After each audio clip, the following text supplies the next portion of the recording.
listening to Around Comics.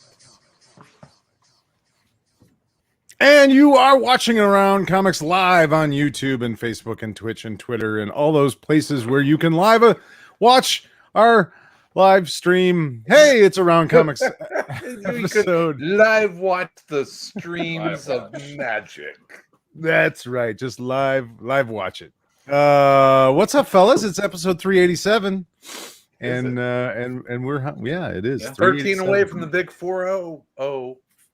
Oh yeah, so yeah, just 13 weeks. It's going to be by Christmas. It's going to be an all-star extravaganza. We're going to have episode 400. We're going to have Hillary Barta and Mike Norton and Tim Seeley and Mark Beatty. We're going to do a live stream from Dark Tower Comics. Oh wow, you're planning. Don't worry about it. Tom's just like, yeah, I'm not. It's not Tom's like, I'm not getting in a room with a bunch of comic nerds ever again. Nerds, yeah, never again. I spent enough Friday nights in a room with. Yeah, plus the pandemic. It's just like, go to a convention? No. I don't. Not like, gonna happen. I didn't like conventions that much. I mean, I liked conventions, but it got to the point where I didn't want to go to conventions when there wasn't a plague killing people, and let alone So here, funny you say that. Yes, this is a little convention story I was thinking about today.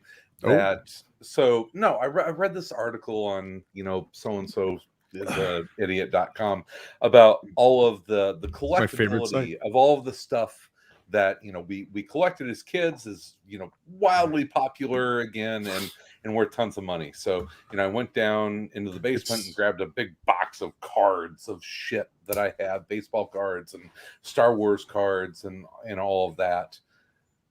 Sal's gonna stab someone again. It's worth it. And all the baseball cards and shit really weren't worth any money. But I did happen to find. Shit's is this? I have a rare bid Fortuna. No, it's so I've got a Why the Last Man #1, which is in really great shape. But I would never sell that unless I had it graded, because like the difference in selling something that's graded and not graded, I mean, literally like hundreds, if not thousands of dollars. There's no reason.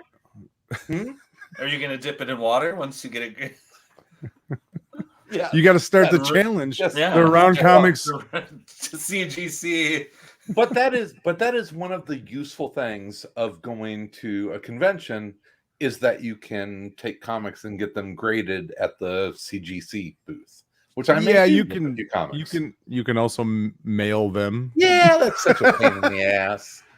More of a pain in the ass than getting to a fucking comic convention, but getting a hotel. Dude, that's fun. Yeah. No, if you say so. So Wayne wants to know if we're gonna. I'm staying at Tom's house. Wayne asked if he's going to see us at C2E2 this year in December. C2E2 in December. Yeah, for sure. Yeah, I will probably not be there. No, you won't see me there. Probably not, Wayne. Chris will be there. Chris will be doing interviews. I will be in a booth with like 6 comics that I want to eBay. Yeah. It's no judgment to anyone who will go to conventions, but I probably will not be going to a convention anytime soon. Who's to say what the world's going to be like in December? I think I can we're all tell come you together, get it vaccinated. Everyone's going to not be good. It's not going to be better than it is now. It's going to be kind of in between now and last year, with a little bit more towards last year is what it's going to be. No, I like comic book conventions. I always enjoyed going to comic conventions. They got to be, because we, like everything else, when you start to turn, it was work. Yeah, it became work. Like we ran a comic book convention, for God's sake. So we did, not me. No, Tom. Tom was not a part of any of that shit. Except he did show up, and you were there. You were. I showed up, but I know my limitations. And it was a great show. It was a beloved show. There is no question that it was a beloved show for 2 years. People loved Windy City Con. People still talk about that convention. So we did. We it was great. And I like comic book conventions, but at this, I don't. I mean, there's nothing at a comic convention that I need to necessarily go to at this point when there is a deadly disease floating around. There's no. You know what really gets me? It's the second day of the convention. Yeah, one day at a convention is good. It's like, okay. Yeah, this again? Yeah, I guess I'm back in here. My favorite, not favorite story was about a convention is we went out to Seattle for the Emerald City Con 2010, something like that. Something like that sounds about right. Like sure. And the three of us spent more time with each other over a 4-day period than any normal people should ever spend with people who are not their family. And I remember us flying back into O'Hare and getting our crap together, and the Blue Line is there ready to go, and Tom and I are taking the train back in the city. And I said, Tom, you want to take the train together? And he looked at me, he's like, no, I do not. Well, he's like, I'll catch the next one. I mean, the reality is like, other than the three of us doing a comic book convention, I mean, that was always a little bit of a weird thing. Like we saw each other Friday nights.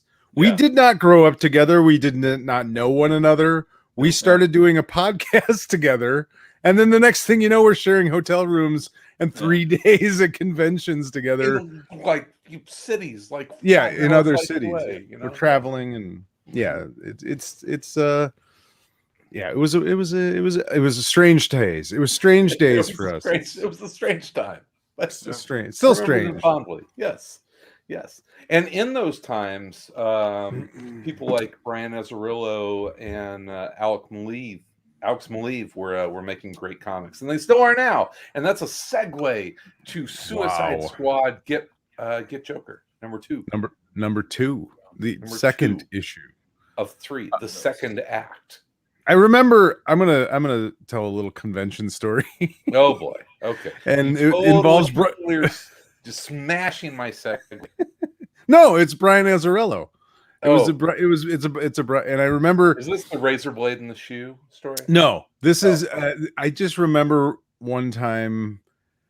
I don't think I'm saying anything too out of school when I would say Brian Azzarello enjoyed a few beers from time to time at a convention.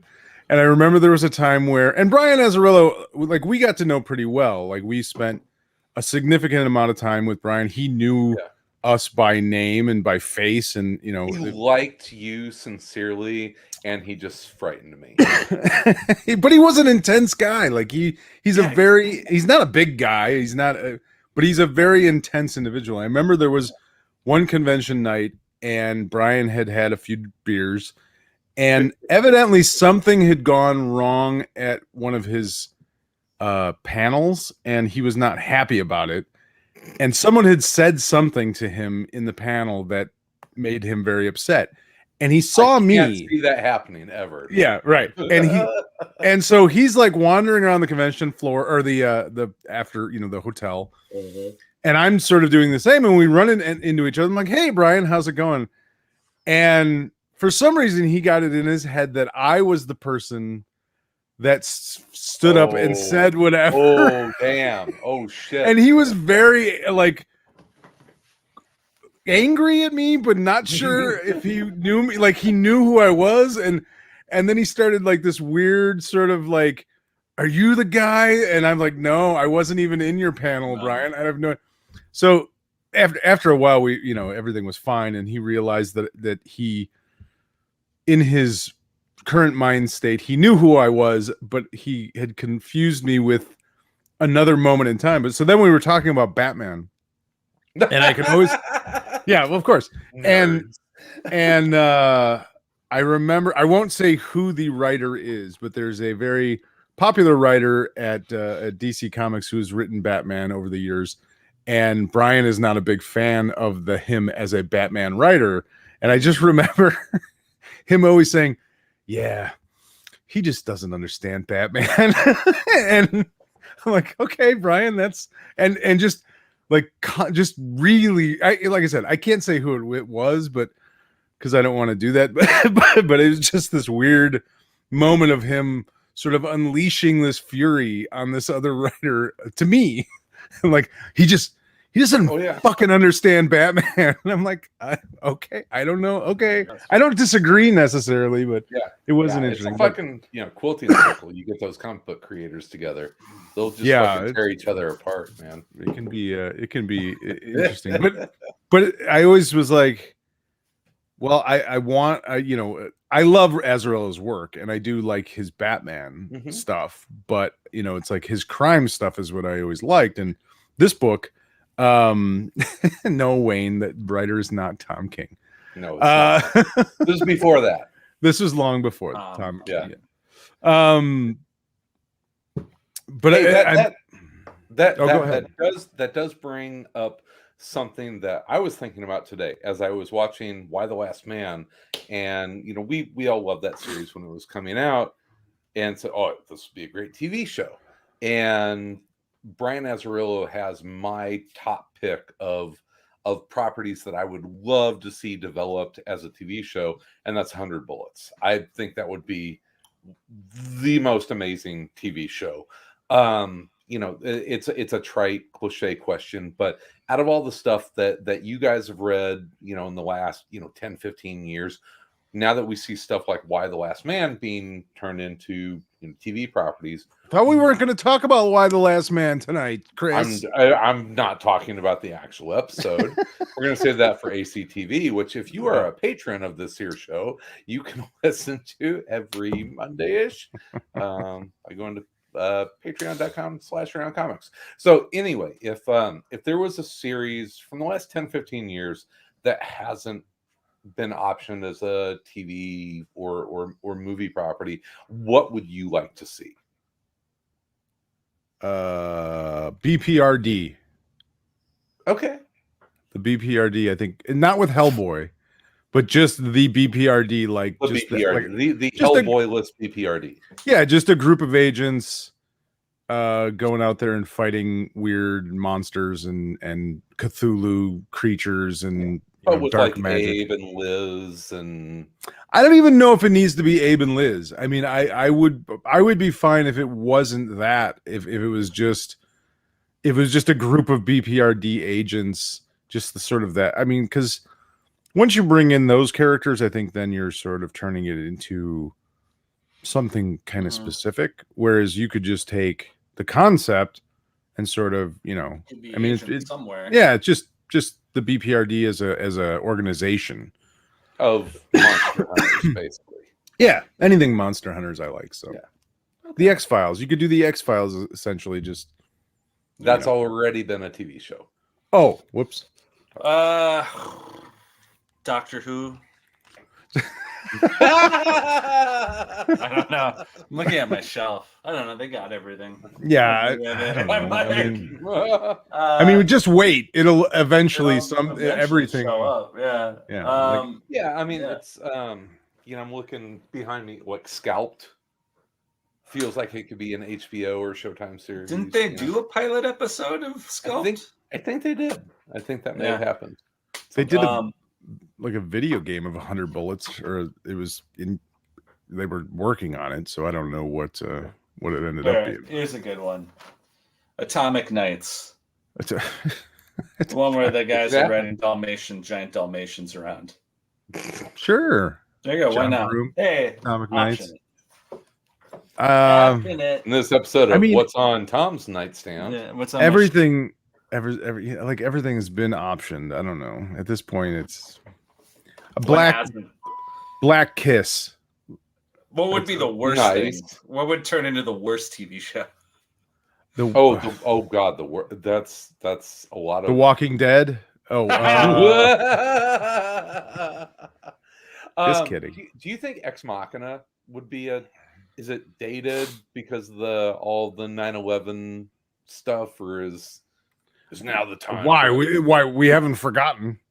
Yeah, I mean, obviously. not at all. It's it's as relevant. Never ended. We're still in it. We're still dealing with it. So, which is interesting.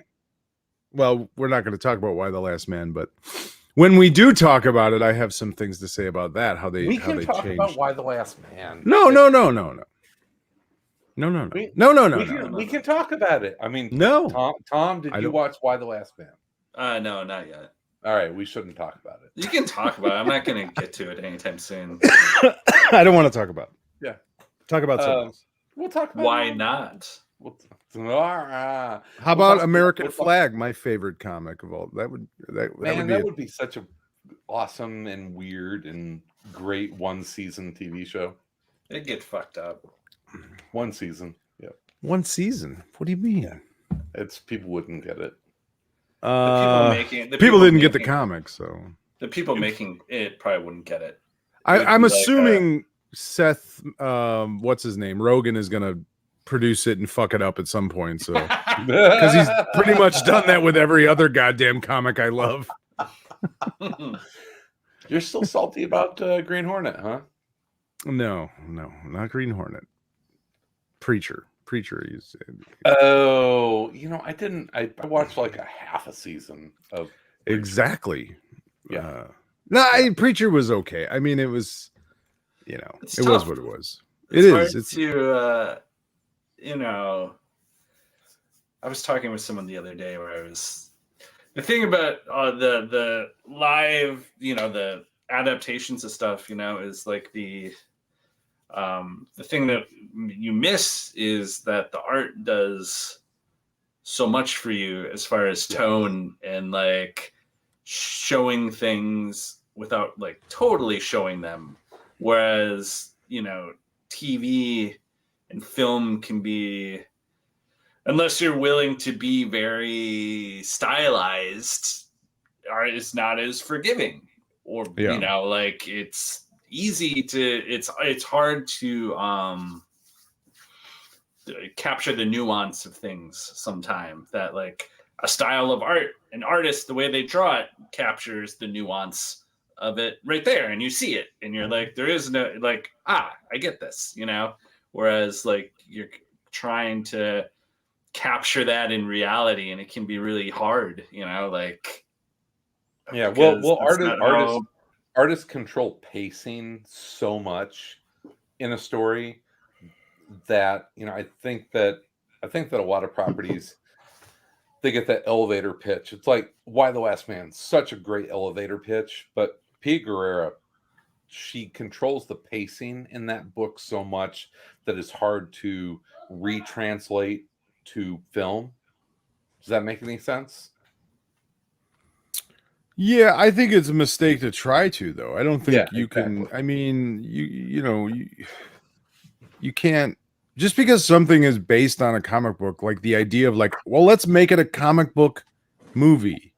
But what does that even fucking mean? Well, like, I think Zack Snyder's Watchmen is the ultimate warning that doesn't necessarily work if you make and sometimes Sin City is that making a like true adaptation from comic to film or comic to small screen.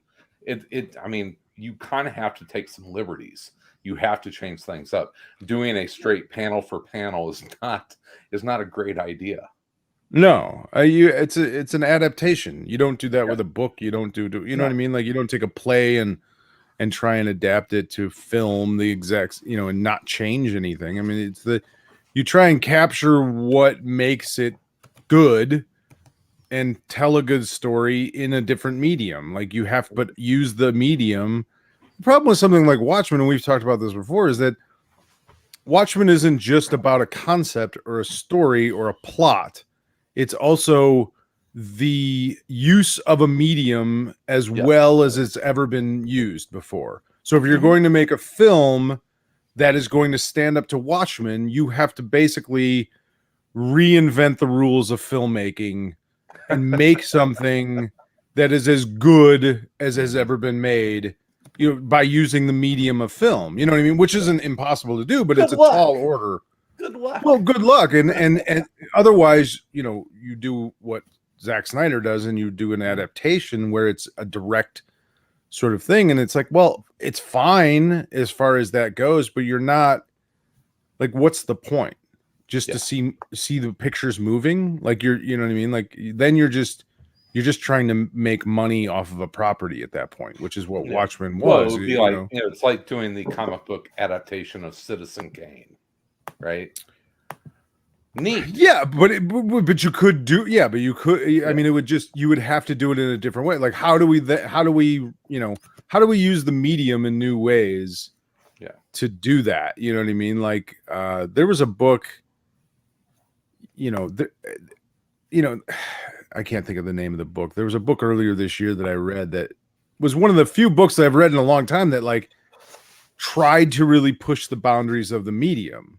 Most people are just like telling a story. That's hard enough. Like telling a story in a comic book, just like writing a comic book and getting someone to draw it, doing that is tough enough. Really hard. It's really hard. It's really fucking hard, right? On a monthly schedule, absolutely. Yeah. So now it's like, well, okay, now push the boundaries of what comic books can do. Yeah. That's not easy. That's nearly impossible. We don't see it very often. We see it like maybe once a year. There's a work that it's like, oh, I haven't seen someone do something like that before. Yeah. And it gets more and more rare as you go. Well, I think you start to run out of, what ways you to can push maybe, the medium. Yeah, maybe. I don't know. I mean, same with filmmaking. I don't know. I think with filmmaking it changes because, but I think a lot of times filmmakers like confuse technology with pushing the boundary. Yeah. I was just watching, and I've never watched it before. 8.5 by Fellini. I've never been a Fellini fan. I've never been like, it always felt like sort of pretentious, and but I was watching it the other day for the first time, and I was blown away by it. Like, this is a movie made in the 60s, and I was sort of just blown away by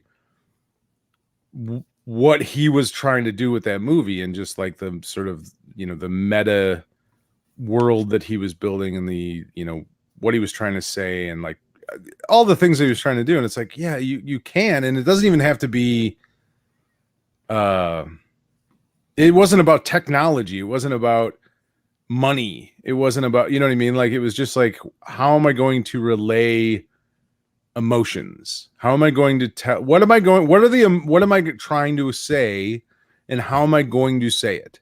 And that's what it kind of comes down to. But I think so many times it gets confused with like, how much money can I pump into this fucking thing? And just like, does that make it innovative or I don't know. Yeah. I mean, it's a whole different discussion. Yeah. I mean, it's like, there's all kinds of things you can do that no one's ever done before, but is it going to lap?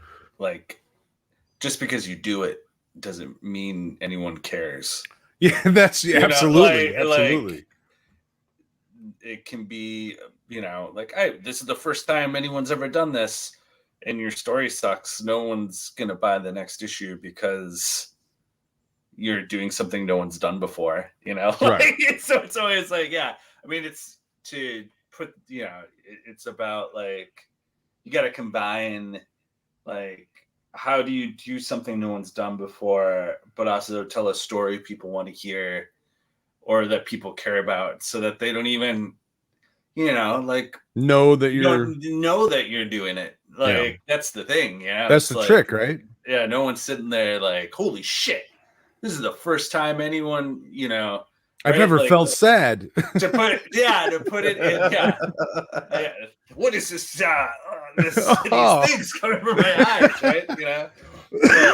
So people don't. My face is leaking. They don't experience things that way. To put it in nerd terms, it's like nobody. If you're watching The Mandalorian, nobody knows.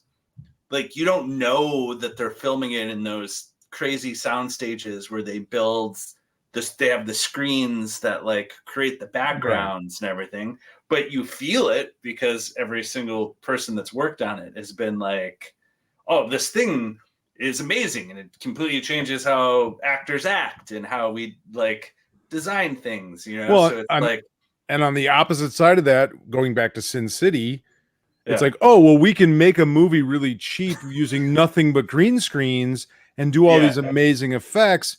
But And what is the emotional resonance then at the end of it? Like, what is the atmosphere that you're creating on set?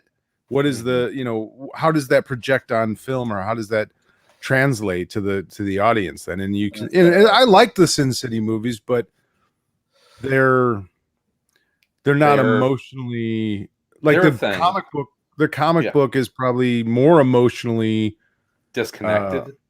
No, the comic's probably more connected, just because I'm investing the time to read it, as opposed to watching it happen.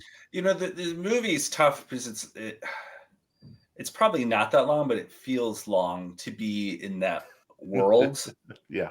Like that visual style, like to devote that much time to it, like watching it and you're in it, it's tough, right? Because it's like so much different from from reading a book, where your interest level at any given moment can be so different. You can put a book down for a couple minutes and then pick it back up, or you get so engrossed in it and you go the whole way through, or you're like, like you love it, but maybe you only read one chapter a day, right. and like, you're like, oh, that's enough, right? Whereas a movie, so like here it is, like, like you don't watch it that, like you got to take it all in one. Yeah. For the most part, you're going to take it. It's like Sin City,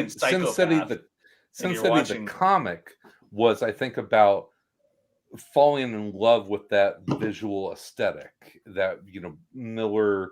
It's like, okay, you haven't seen this before, and you fall in love and you like digest every single panel, where the movie is you're more passive and just kind of taking it in to experience that story. So I think that what Tom says about it kind of being a chore in the movie is true, as opposed I think it to also, the experience of the printed page. I think it's also in a weird intangible way, it's also the difference between how the two things were made. Like, in the book, it's like one guy with a pen, and you feel the rough edges of it. You feel even though you might not really, like you said, even notice that you're feeling those things, when you're reading that book, that this is crafted by someone. Like, that it has been made by someone. You get a different sense from it. But then you're watching this movie where it's like, this is this CGI? Is this digital? It's not real. It's fake, but it's like hyper fake. Of the spirit. I keep thinking of this, where it's just like, what is, like, it's so bizarre. What the fuck I'm supposed to feel while I'm watching this? Like, it's just like so stylized, but like you said, it's like so different when it's a singular vision, right? And like, you can kind of dive in and out when you get sick, when you get tired of Frank Miller. Yeah, you can close the book away. and you can close the book and come back tomorrow. Or like, oh, that's cool, and like, I don't know. You sit through some of those. You sit through the spirit, and you're like, oh my god, like, get me the fuck out of here as soon as possible. I haven't thought about that movie in so long. And now I'm thinking about it, and go back and watch it again, Tom. I'm gonna watch the trailer. Did either of you guys ever watch the Speed Racer movie that came out with my god, I couldn't, the live action, like, I couldn't physically watch it. It was so manic and just it was like a lot visually, overwhelming, that I couldn't sit through it. Like, I never watched it. I loved Speed Racer, the cartoon, as a kid, and I really wanted to watch that movie. I even like the guy who played Speed Racer. I really like that guy as an actor, but I couldn't sit through it. It was like so visually overwhelming. I'm just like, I don't know what they're trying to do here. I don't know what. A lot. Yeah, just a lot. I feel about Speed Racer, the cartoon, like you do about Johnny Quest, the cartoon. It's like, I love that cartoon, and you go back and you try and watch it, and you're like, Yeah, maybe not as good as I thought This it is was. this is a show for children. Yeah, I mean, I'm not going and watching Speed Racer now. Yeah. It's certainly not. Speaking of new streaming stuff, either one of you watch Kate yet? I did Netflix? not yet. No. You will dig it. It's a really Careful. I think you will enjoy Or it else. from the perspective of just being a really cool action movie. Probably will. I've been I have watching Doom Patrol and nice in preparation. The new season of Doom Patrol. Oh, That's probably not a good- they're actually coming out with a new season. Yeah. Soon. I'm out, excited. 2 weeks, I think. Yeah. Nice. 23rd week, maybe. Oh yeah. Cool. Maybe we'll finally get Tom on an episode of. I talk ACTV. about Doom Patrol. That's a great adaptation. I love the show, It is. It's and it was sort of a secret hit. I think that it kind of had a bit of a cult following, and Yeah, I mean, I mean, cast is awesome. It's sort of it's the rare adaptation that I think, like, I don't know, it's so true to a lot of what's great about the Morrison stuff, but also finds a way to improve it in a lot of ways. Like, I don't know. Well, There's something I think sort of like. we talked about that at one point because it made me actually like the Morrison stuff more because I'm like, oh, Yeah. this is supposed to be funny. This is actually, or it can be funny.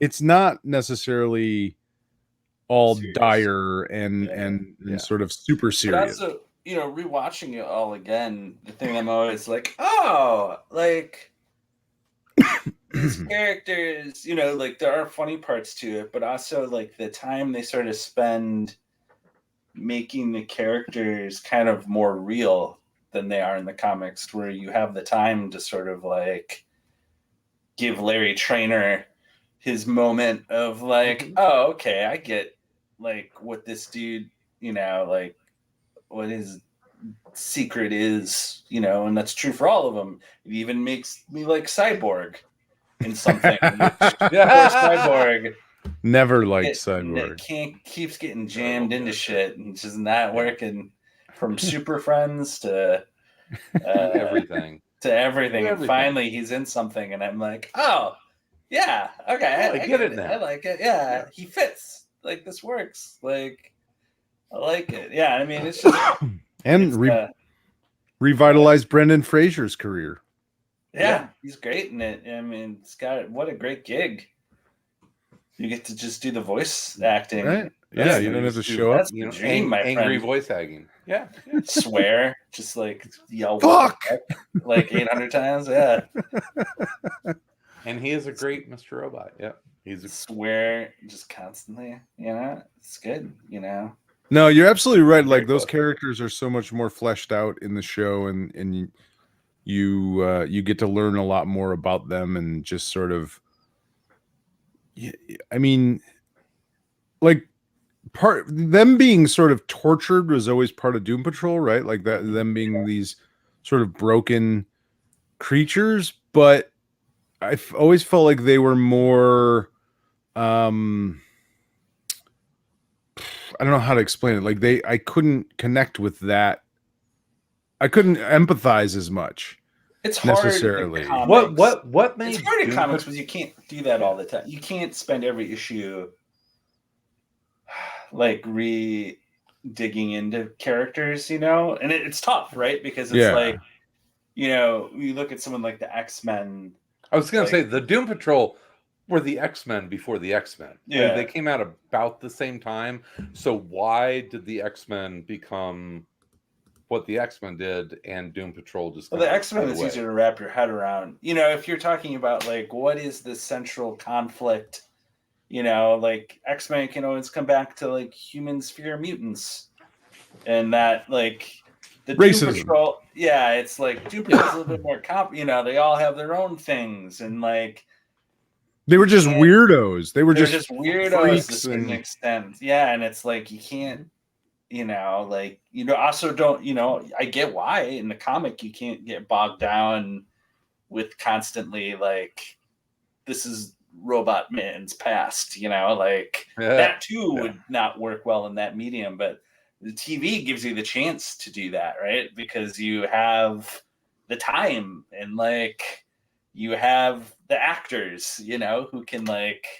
pull it Well, off. and I think you could like go actors nuts are with it. Yeah. like they can also like abbreviate that. You know, they can make Yeah. it so much easier to go, oh yeah, this Cliff is Yeah. pissed off all the time because he's stuck in a fucking robot body, Yeah. or you know, In the comic, you're like, oh great, I know we got to put a caption in about him being, you know, like right, it right, becomes right.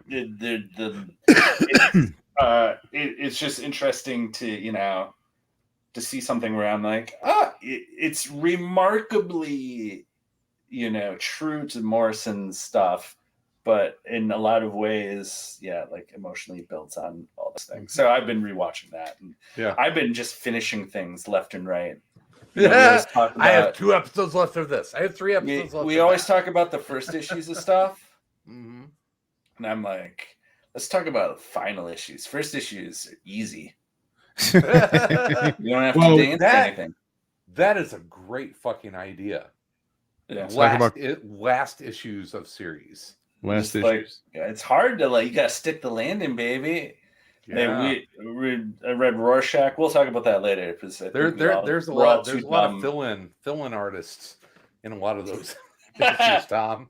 Yeah, I know. It's got you gotta hit, and then I finished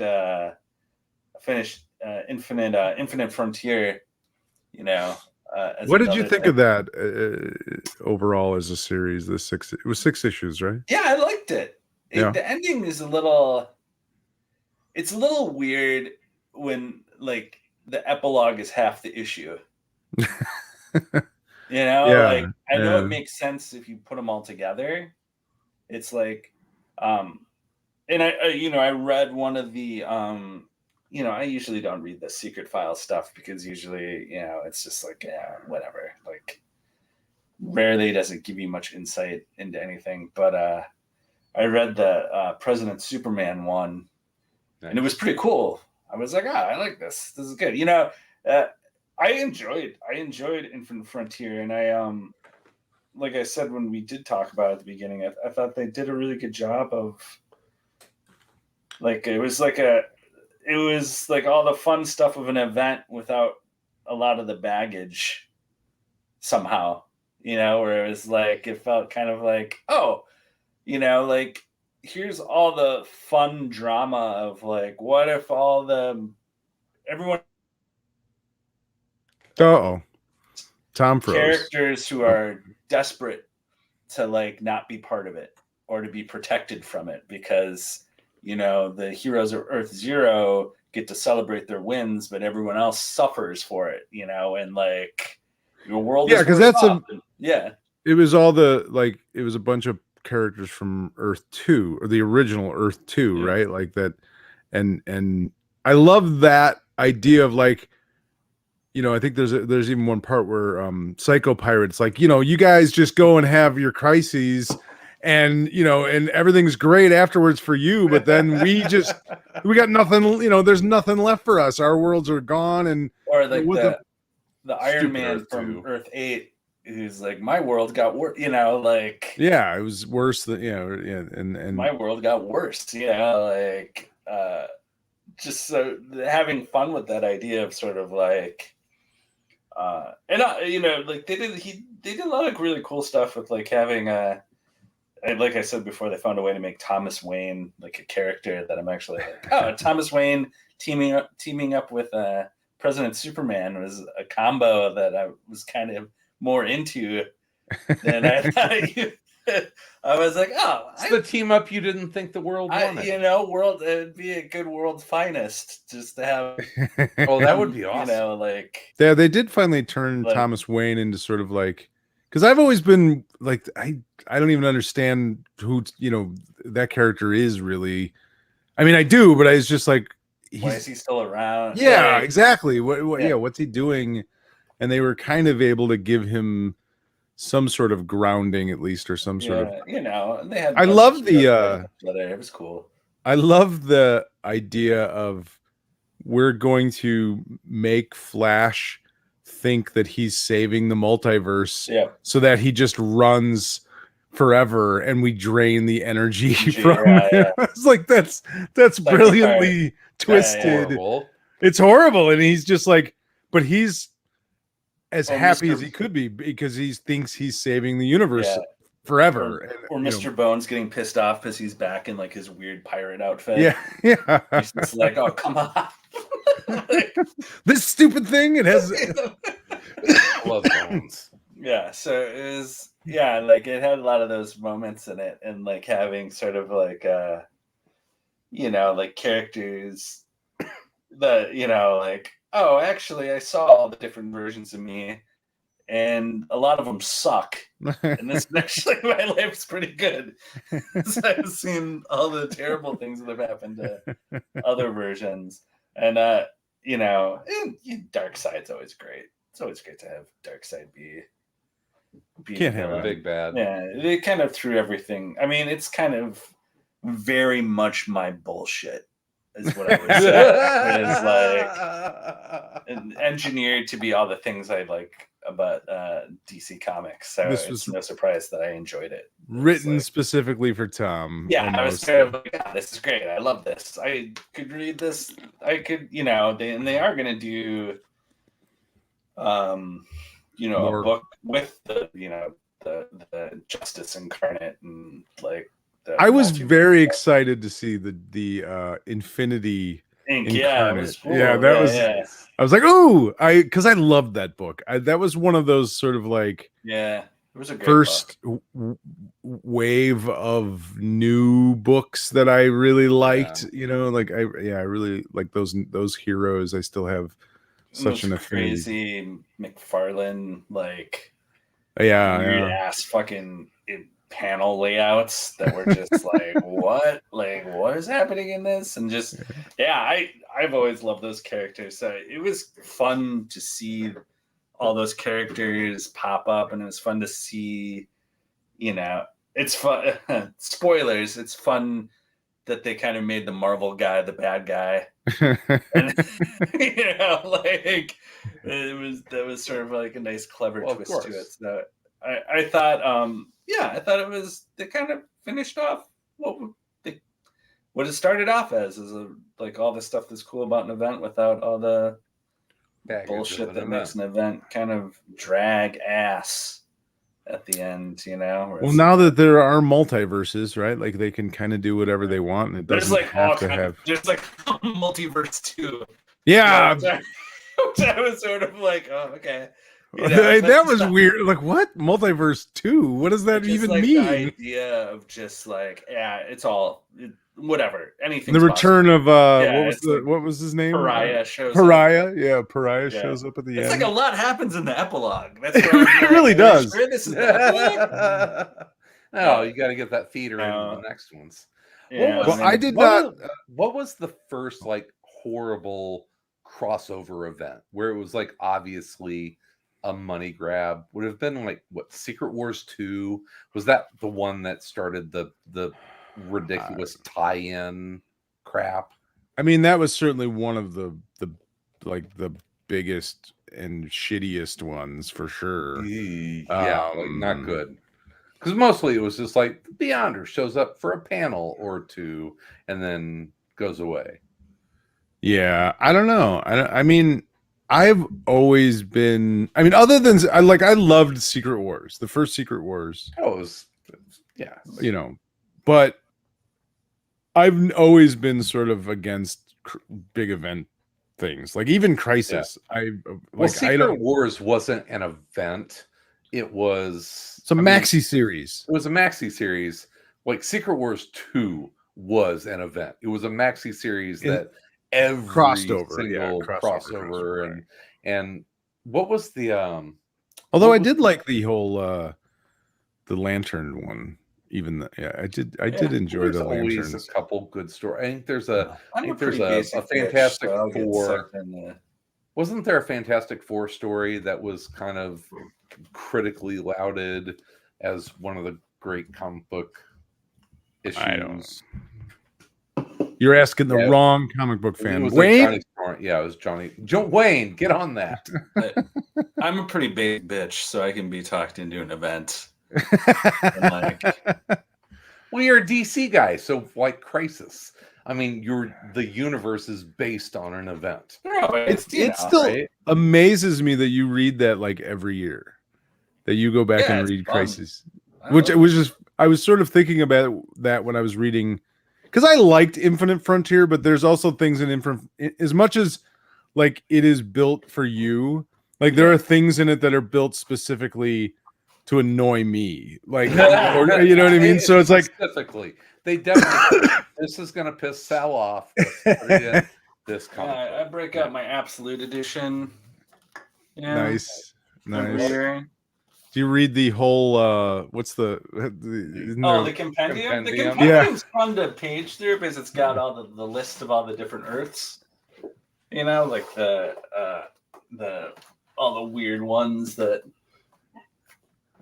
like were in one issue, or you know, retrospectively, you know, and this is the Earth where Superman's son was a toad, you know, and like it gets its own.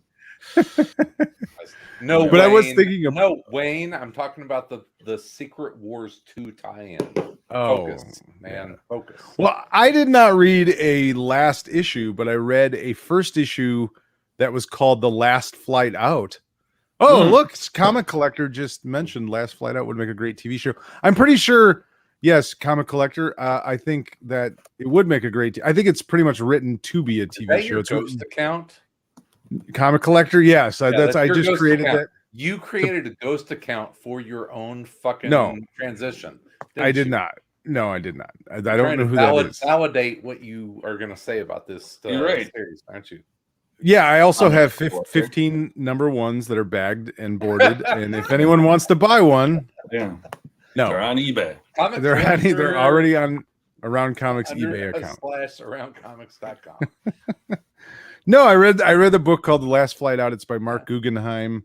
And it's very much, it felt like a TV show. It felt very much like a TV. Oh my God. Mark Guggenheim wrote a comic book that felt like a TV show. I am shocked. Yes. But it was pretty good. I actually liked it. It was, it's a classic sort of ticking time bomb sort of story where the Earth, it's like 2033 or something or 2053, and the Earth is dying. We've finally killed the planet. We did. And there's this trillionaire genius scientist, doctor dude, who is tasked with basically building the arcs to get us off of the planet. At least those of us that believe that planet death is real and are willing to leave, because there's a faction of people that don't believe it. They believe it's a conspiracy theory. You are fucking shitting me. And will not leave the planet. So so he's built 3 arcs. 2 have already left, and the last one is leaving in 24 hours. But his estranged daughter has sort of disappeared from his life, and he can't get her on the arc. So he goes with a group of like special forces dudes to go rescue his daughter from the wilds of the planet, wherever she's at, where it's basically, I'm assuming, going to be like Mad Max-ish sort of world that he has to go get her from. So it's a really good setup, and it would make a good I assume he wrote it almost thinking this is going to be a TV show, or it's a Dark Horse book. But it was pretty good. I liked it, and it was a really nice setup as far as like the beginning of it. It kind of sets up the relationship and why this guy has a bad relationship with his daughter, where he's like obsessed with work. But then you come to find out it's like, well, I had to be, like he was sort of had to try and save the world. And unfortunately, his daughter was the sacrifice that he had to make. His relationship was with his daughter, but now he's like, listen, I wasn't there. Now I got to go get her. So it was a pretty good first issue, I thought, for a last issue. First issue, no, the last ship out though. So The last ship out, first issue of the last. It's kind of like the conversation you had to have with your daughter when you're like, honey, I know that I wasn't there in the years that really mattered, but I had a podcast I had to run. No, Super believe important. me. If anything, my daughter's going to be like, you were there too much. Yes. Leave me alone. You fucking helicopter father, you. Yes, exactly. Should have done something else. Couldn't you have any hobbies, Dad? Didn't you have anything to do? Where to go? Wayne says that Secret Wars 2 had a great story. Well, he doesn't understand what it's a Fantastic Four tie-in to Secret Wars 2. It was the Johnny Storm story with the kid that got lit on fire. That's the one I'm talking about. Johnny Storm got lit on fire? No, a kid that lit himself on fire because he wanted to be like the Human Torch. It was very Sounds like this kid's a moron. Sounds terrible. That sounds awful. Who would write that? It's terrible. Wayne also mentioned, I was about to say the same thing Wayne said, is that the Beyonder did have gorgeous hair. Luxurious. And a sweet it was white truly jacket. A time in comics where hair, truly a golden age of drawn hair, and the Beyonder was the most powerful being in the universe had a perm mullet. That was good. That's the listen. If you subscribe to the Patreon, you'll hear our newest podcast called Comic Hair. The greatest haircuts, the 10 greatest comic book character haircuts. 10. Oh man, let's just go down that list now. What are some of the greatest? Definitely Logan. Yeah. Logan. Yeah. Beast and Logan are kind of the same, but Long Shot. I was about to say Long Shot. Yeah, Long Shot for sure. Yeah, definitely Long Shot. He really brought the mullet in vogue. Misty Knight. Yeah, well, Misty's which come on, Misty Knight had the most big fro. Yeah, the big fro in all of comics. All right. Star Fox. But that's just Beast and Wolverine light. But Star Fox. I don't back me up here, Tom. I don't think he's gonna. I don't know. You got to go Tom's Storm Mohawk.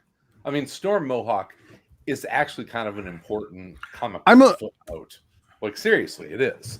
Whenever an important did you say it was an important comic book haircut? No, footnote. It's a character evolution of a very important comic book character. Whenever Storm went to the Mohawk and the leather, that was a huge moment in comics. Shut your mouth, Cyclops. All right. Huge fucking. You have to put. They're all X-Men. Everyone you've talked. I know, right? I'm trying to think of someone else. Hair was very important in the Marvel haircut. Yeah. Apparently, it seemed like it was. Everyone, everyone kind of the same haircut. Buzz, set your watch to it. What about Reed? I don't know if it's a haircut, but Reed Richards, just the the white. What about the 5 o'clock shadow? He's been up too late. You kind of got to throw maybe Superman's curl in there, and I'm going DC intentionally so you don't yell at me. Yeah, but I was gonna say that's almost more like I think of that of like in film more than like in the comics. I don't know. You know what I mean? Like I don't know. Yeah, Darwin Cook would always put a good curl there. Yeah. I don't know. Martian Manhunter, the first superhero to shave his head. All right. He was really ahead of his time. He's ahead of his time. Hawkman. What about I don't know. Yeah, I don't know. I'm trying to think of other hair. Who had a ponytail? Oh, how about J. Jonah Jameson? The fucking flat top. I was gonna say Thunderbolt Ross. Same hair. Flat top. J. Jonah Jameson. Well, I mean, maybe I was gonna say honorable mention to Alan Moore for explaining how Superman shaves in that one Swamp Thing story. Where he uses his heat vision to like, Mhm. and it's like it's not important. It's certainly not He a. used a mirror, right? Wasn't it? Yeah, a yeah. mirror? It's certainly Yeah. not a important It's as laser a vision, Storm you know, Mohawk. This is it's not heat Storm vision. Mohawk territory as far as groundbreaking. Hey, comic book come on. character haircut. That moment, I bet you if you looked in like X-Men like original art pages, that page where Aurora reveals the new look, I bet you that's that's a grail page for a lot of people. Well, that just proves that comic book fans are morons. Oh, come on. That was a great moment. Jesse Custer. And Kitty was so upset. Have we listed a single villain haircut? Oh, no. Let's Wow. see. Oh, what's his name? Hobgoblin or the Goblin. Oh, Norman. Yeah. Norman iconic. McDonald. Come on, Norman Osborn's hair. That's iconic. That's iconic hair. Yeah, that's top level. Unique. Dude, there was a unique Instagram or something. There was a meme. There's a kid out there with that hair, like legitimately has red hair, and it is so wavy that it is Norman Osborn hair. It's ridiculous. It seems unreal, but it was real. It was a redheaded kid with that hair. Wow. I was just like, whoa. Everything comes around if you wait long enough on the internet. Oh my god. Yeah. I guess the Fantastic Four, was it Medusa who can move her hair around? Medusa. Hair was literally her power. Yes. Literally her This is power. true. She's out. This is No, she's not in the top. Now No? that I said it out loud, no. It's ridiculous. It's ridiculous. It's stupid. We've never I don't know. Who else's hair? I'm not sure I paid that. I don't know. Well, Chris seemingly paid more attention to the hair than anyone else. It was envy. What you don't have, Sal. You covet what you don't have. I'm trying Fair enough. There's gotta be some better. There's gotta be some good villain ones. Maybe. There wasn't any good Yondu, the original Gladiator. I don't know. Doc Ock. Yeah. I mean, he owned that fucking bowl cut. Yeah, he did, man. He rocked it for a long time. He rocked the bowl cut. Yeah, I don't know. I mean, iconic and good. I mean, I don't know if any of these hairstyles are good, right? No. Like, give me the Doc Ock. I want to see. You know how you go to a barber shop and they have the poster and you pick the hairstyle? I just want to see the comic book version. I guess I'll go with the I want the Logan. The cable. Give me a. It's like, I guess, Give me a Captain Marvel. Give me a. My son is in high school now, and one of his teachers went to high school with one of my sisters, older than one of my older sisters, and he has in his classroom like all the Willowbrook, which is the high school, all the yearbooks going back to the 60s. So my son went through them and found me. He found you all. Yeah, I found my sister. Found me with a 80s mullet. Yeah, I was right. Like my junior year, I think, or my sophomore year, I had a nice 80s you're about mullet. to join the X-Men in Australia. Yeah, pretty much. I had a mullet. Travel through the Siege Perilous.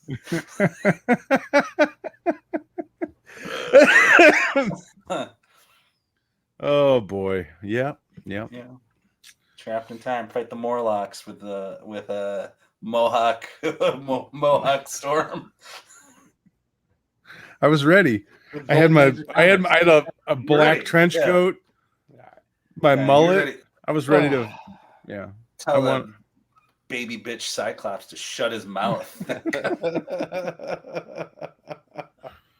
All right, so so we've covered the best hair in comics. We did not. I just want to say we did not. We only talked about two of the for comic book. We never talked about Suicide Squad. Get Joker. We didn't. That's okay. But I enjoyed it. I'm looking forward to the third issue because this was very much the second act and not really what happened. It was I like the first issue more. Believe it. Thumbs down from Chris. Yeah. Well, it's we'll see. We'll see. It's Brian Azzarello can't write the Joker or any No. other Has he DC lost character. his touch? no. Has- It's We don't it's know. the I middle. guess we'll It's see the it. middle issue. I expect great things in the next one. So It's no 100 bullets. That's all I heard Chris no say. 100 bullets. It's no 100. No fucking 100 bullets. You can't paint the Mona Lisa twice. Greg Porter said, "Okay, I picked up an Infinite Frontier, Tom. There's that Around Comics bump. AC bump, I'll feel baby. stupid later, but I just can't quit you sometimes with the DC All Stars of my youth. It's a pretty fun book. I think you'll enjoy it. It is fun. Yeah. Good stuff. All right. Yeah. Patreon, cool. Do it. Fun. ACTV. Tom versus. Big Did Geek you guys? Show. Did you guys see the Hawkeye trailer? Oh, we're No, gonna watch it. Let's watch it. I want to watch it. Oh, you want to watch it? All right. I want to we watch can- it. Yeah. Okay, I hold saw it. on. Okay, We'll go. We're gonna Relax, dude. We're gonna go bonus time tonight. Okay. Oh, well. All right. Let me pull it up here. Hold on a second. I got to find it. He's not ready. I didn't. I wasn't. Not prepared for this. I thought I. What did I do with it? Oh my god. Here it is.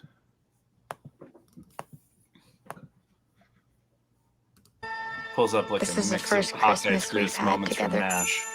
In years. I love you guys.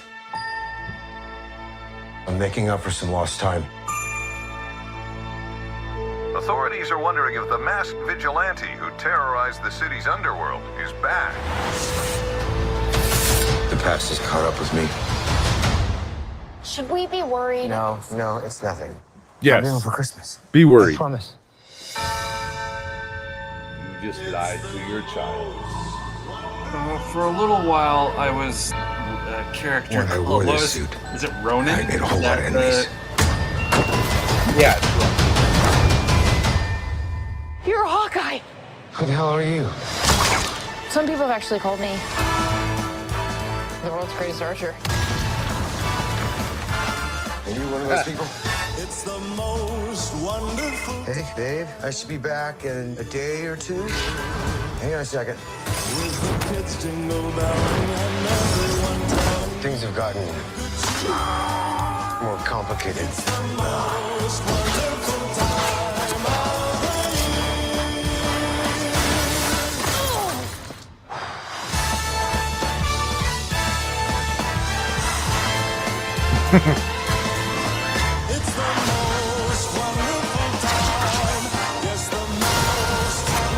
This is too dangerous.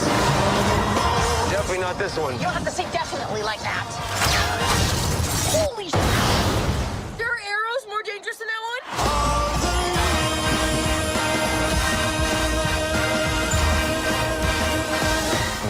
It's just some Christmas.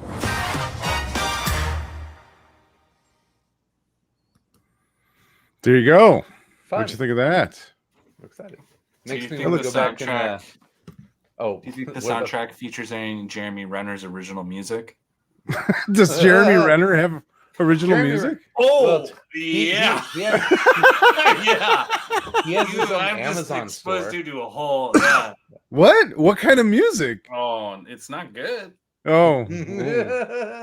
What genre? What is it? Let me guess. Wait. Don't tell me. I'm guessing it's like kind of bluesy country rock. Sort of, maybe in that genre. Yeah.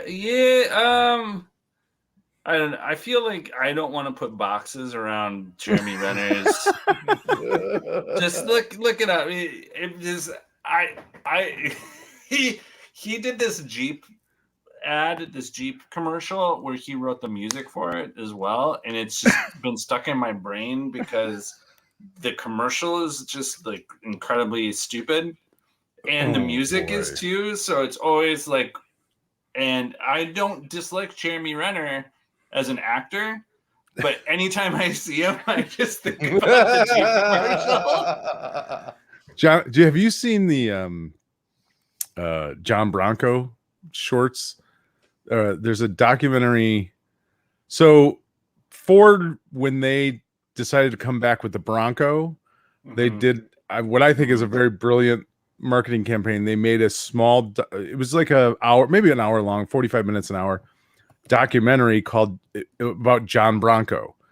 And John Bronco was the world's greatest pitchman. He was the man who was the pitchman for the Bronco back from the 60s to the 70s, and then he disappeared. And it's played by oh shit, what's his name?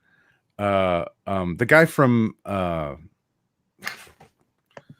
he's got a really weird name. He's not Raylan, but that show, Chris Raylan. Oliphant?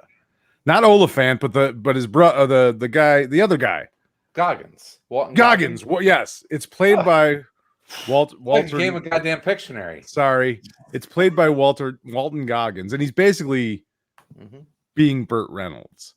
And it's the story of what happened to John Bronco, and he disappeared, and they're trying to find him and bring him back so he can do a commercial for the new Bronco. It's big time fucking marketing money buys you right there. But it's funny. It's very funny. It's very well done, and it's all like they have all this like archival footage of John Bronco, and he wrote all the music. He directed all the commercials. He wrote all the commercials. Incredibly indulgent and amazing. It is for a company really, to do that. And they just came out with a second one. Oh Jesus! Where it's a guy who's doing a podcast about John Bronco and trying to get John Bronco a Hollywood star of fame, or a star on the Hollywood Walk of Fame. And they're both amazing in their production value.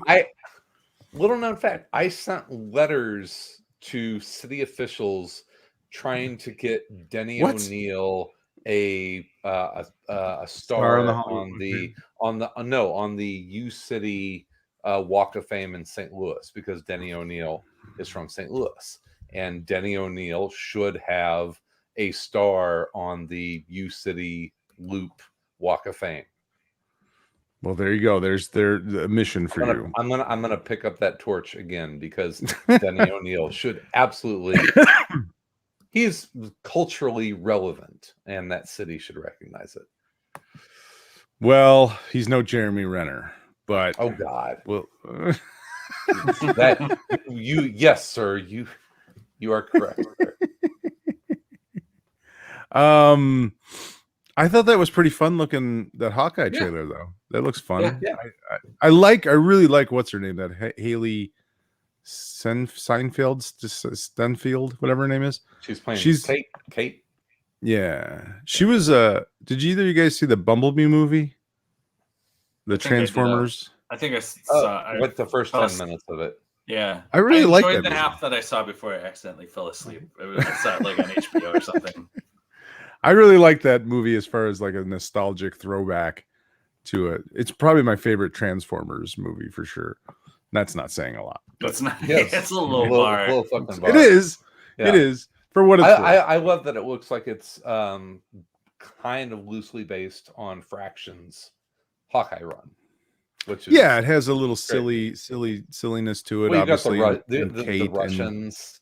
The bros. Building, the bros. I thought it looked like, I said something earlier to someone. It was like Die Hard meets Home Alone is what it kind of felt a little bit like to me, which is like, I'm okay with that. That's, have fun with it. Fine. I think Jeremy Renner's always so fucking serious. It's like, maybe do something fun, but no music. Yeah. I'll have to listen to I'll have to watch the commercial. Please, Jeremy Renner. No music in the Hawkeye soundtrack. Did you know that Jackie Chan is an award-winning operatic singer in China and has done multiple like super high selling records and multiple soundtracks No. for his movies? So I Tom, don't know. I'm gonna clue you in on something. This all comes back to Sal's Quentin Tarantino research. It's the rabbit hole. It is the rabbit hole that he has fallen down. No, And the Jackie Chan has nothing to do with the Jackie Chan. I did fall down. It is absolutely something that you fell down in researching Asian action stars because of the Tarantino podcast. Not at all true. No, not true at all. No, it was not. I actually, the only reason I fell down a Jackie Chan wormhole recently was someone mentioned the movie Rumble in the Bronx, which I loved. And so I was like, oh, you know what? I'm going to go watch some Jackie Chan movies. And then I was like, hey, you know what? I really like Jackie Chan. I was going to read some more about Jackie Chan. It had nothing to do with Tarantino at all. It was simply and I honestly, I'm going to say this. I think Jackie Chan should get way more credit than Bruce Lee at this point in his career. That's what because we were talking about once upon a time in Hollywood, and we were talking about Bruce Lee, and then you were talking about Jackie Chan. So that's why I thought it was Tarantino related. No, it wasn't anything to do with Tarantino. I was just like, oh, Rumble in the Bronx. I haven't seen that movie in a while. And then I watched Drunken Master, and then I watched Super Cop. And you know what it was? Actually, you know what it was? It was I watched Cannonball Run 1 and 2, and Jackie Chan is in both of those movies, and I'm like, oh, I need to watch more Jackie Chan movies. Because that's you. You would do that. It's like, what are you gonna do? Hey, it's Monday. I think I'm gonna watch Cannonball Run and Cannonball Run. Yeah, you're absolutely true. I have nothing else to do for the next 4 hours. I was home from work Tuesday after Labor Day, dealing with this cold, and I did sit down and watch 3 Burt Reynolds movies that day.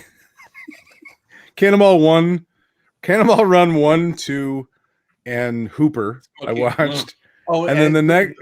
But not no White Smokey Lightning. the Bandit? Are you fucking? Nah, I've seen Smokey and the Bandit so many times. I didn't. I'm sorry. You know it by heart. Hooper's probably my favorite Burt Reynolds movie out of any of them. But yeah, interesting. I talked about that on the last episode of Big Geek Show. How I wanted to be a stuntman when I saw Hooper when I was 9 years old or whatever. but my fear of heights sort of kept me away from that path.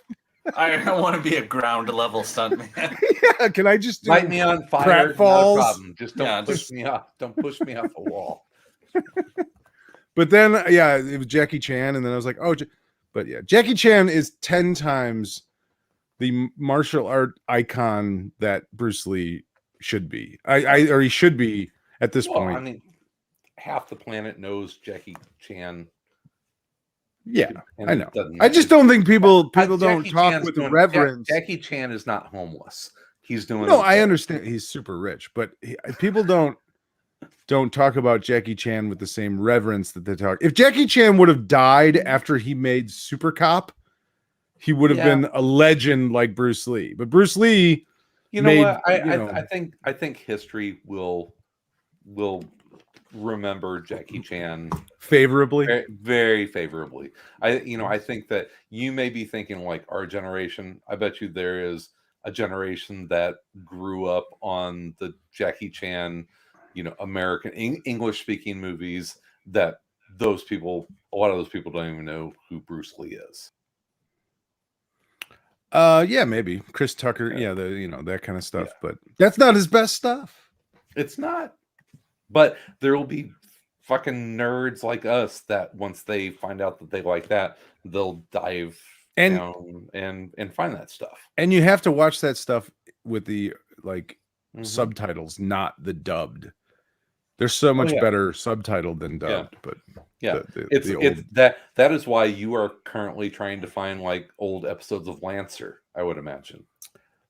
Listen, man. You are, aren't you? Yeah. No. You are. I'm still. Yeah, I you are. got Yeah, 4 you are. seasons of Have Gun Will Travel. Have Gun Will Travel. That's my. Yeah, That's my. and then we're gonna start watching Lancer. All right. Maybe. Wow, off the rails there. Everyone, thank you for watching and or listening to another fine episode of Around Comics. We mentioned all this stuff on Patreon. Please check that out. We appreciate it. It helps us keep this silly little thing running. Yeah, you guys got anything else? No. That's enough. No. All right, It's good. enough for one. We will be back next Tuesday about 8 o'clock Central Standard Time. In the meantime, In between time we'll be everywhere in and around comics. comics. Jackie Chan's better than Bruce Lee. Yeah.